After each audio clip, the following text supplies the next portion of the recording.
You know, when most people think of Yeti, they think of those indestructible coolers, the ones that can keep ice frozen for days, even in the middle of a desert. It's a brand synonymous with durability and holding its temperature. That is the classic image, yes. Rugged, reliable, and usually pretty expensive. Exactly. But today, we aren't talking about their coolers, we are looking at their stock chart. And ironically, it seems like the stock is doing exactly what their products are famous for. It's cooling down rapidly. That is a very fitting way to put it. We have this technical analysis report in front of us for YETI Holdings, and the story it tells is really a tale of two timelines. It's actually a fascinating case study in patience. A tale of two timelines? That sounds dramatic. What are we looking at here? Is the stock crashing or is this just a minor stumble? Well, that is the million-dollar question, isn't it? If you zoom out, way out, and look at the weekly chart, everything looks sunny. The long-term trend is technically bullish. It's been on a significant rally, climbing all the way from yearly lows of around $26 up to highs near $51. Okay, so the big picture is good. The company is growing, the stock is trending up. So, why does this report have big red warning signs all over it? Because we don't live in the weekly chart. We trade in the daily and hourly reality.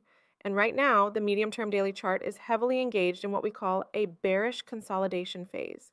Bearish consolidation. That sounds like fancy analyst speak for the price is dropping. Essentially, yes, but it's more nuanced than just dropping, it's correcting. The report is very clear. The stock is undergoing a necessary technical correction after that extended run we just mentioned. Think of it like a marathon runner who sprinted the first 10 miles. Eventually, they have to slow down, maybe even walk a bit, to catch their breath before they can sprint again. So, Yeti is out of breath. Completely. The price has fallen below key short-term moving averages. The momentum is bearish. If you look at the MACD histogram, which measures the strength of the trend, it's negative. The RSI, or Relative Strength Index, is dipping. Everything in the short term says the sellers are in control. Okay, so if the sellers are in control, does that mean we should be selling? Or is this that famous buy the dip moment everyone talks about? This is where amateur traders get hurt. The report has a very specific trading signal right now, and it's one word: wait. Just wait? That's boring. Boring makes money. Excitement usually loses it. The report calls the current situation a falling knife scenario. Ouch. I know that phrase. Never try to catch a falling knife. Precisely. The analysis points out that the current price, around $45.71, is caught in no man's land. It's between immediate resistance and critical support. If you try to jump in now because you see the price is lower than it was last week, you are taking a huge risk. You are guessing where the bottom is without any confirmation. So let's dig into the data. What makes the analyst so sure this is a falling knife? What are the specific numbers telling us? Let's look at the technical evidence section of the report. It breaks it down by time frame. In the short term, days to weeks, the picture is overwhelmingly bearish. The 4-hour RSI is sitting at about 35. 35. For our listeners who aren't glued to charts all day, give us some context. Is 35 good or bad? RSI ranges from 0 to 100. Usually anything below 30 is considered oversold, meaning the selling has gone too far and might bounce back. Anything above 70 is overbought. We are at 35. We are approaching oversold territory, but we aren't there yet. That's the danger zone. There is still room for it to fall further before it hits a natural bounce point. So it's cheap, but it could get cheaper. Exactly. And look at the moving averages. The price is trading beneath the 5, 10, and 20 period simple moving averages on the 1-hour and 4-hour charts. Those averages are now acting as a ceiling. Every time the price tries to pop up, it hits those averages and gets smacked back down. That sounds exhausting for the bulls. It is. The report notes that the ADX, the average directional index, is low, around 19.8. This indicates a weak trend strength, but the negative directional indicator is significantly higher than the positive one. Translated, it's a slow, grinding drift. Lower. It's not a panic crash, it's just a slow bleed. That almost feels worse than a crash. A crash is over quickly. A slow bleed just tests your sanity. It does, and that brings us to the medium-term outlook. The report expects a test of major pivot support. We are looking at a target range of $44. $44. Why is that number magic? It's not magic, it's math. The report identifies a critical support cluster between $44 and $44.80. This is where the daily S1 pivot point and the daily lower Bollinger band meet. I love it when indicators converge. It's like the stars aligning. It is exactly that. When you have multiple technical indicators pointing to the same price level, the probability of a reaction there goes way up. The lower Bollinger Band often acts like a dynamic floor. If the price hits it, it often bounces. So the strategy here isn't to buy now at $45.71. The strategy is to wait and see if it hits 44.80 and holds. Okay, so plan A is patience. Wait for 44.80. But what if it doesn't drop that far? What if it turns around tomorrow and shoots up? Do we miss the boat? That's the fear of missing out talking. FOMO is the enemy of the disciplined trader. But the report does have a plan B for that scenario. It's called the breakout buy. All right, walk me through that. If the correction ends early, we need proof. We don't just guess. The report says we need to see the price reclaim the daily 20-day simple moving average. That is currently sitting near $47.93. So basically $48. Rounded up to 48, yes. If the price breaks above $48 with high volume, that signals the correction is over. The bulls have regained control and the long-term trend is resuming. So the no trade zone is basically everything between $45 and $48. Precisely. If you buy in the middle, you are gambling. The report actually runs the math on a trade taken right now. It calculates the risk-reward ratio. Oh, I saw that. It was something like 1 to 2.2? Right. If you buy now at $45.71, your target is the recent average at $47.75. Your stop loss, the point where you admit you were wrong, has to be below that support level, around $44.80. So you are risking 91 cents to make $2.04. That doesn't sound terrible. I mean, risking 1 to make 2? It's fair, just as the report says, but the quality of the entry is poor. Why? Because your stop loss is exactly where the price is magnetically drawn to right now. You are likely to get stopped out for a loss right before the stock turns around. It's a high-risk trade because you are fighting the immediate momentum. That makes sense. It's like trying to swim upstream. You might make it, but you're going to be exhausted. Better to wait for the current to change. Or wait until you reach the calm pool at the bottom of the waterfall. That's the 44 zone. I want to circle back to something the report mentioned about the bulls versus bears debate. It broke down what each side is saying. It feels like a tug of war. It is always a tug of war. The bulls are looking at that weekly chart we started with. They are saying, look, the trend is strong. This is just a healthy, shallow correction. The RSI is cooling off from overbought levels, which is exactly what we need for the next leg up. And the bears? The bears are looking at the daily and hourly charts. They are saying, momentum is negative. The MACD histogram is widening to the downside. We broke the short-term moving averages. We are going to $44. And the verdict?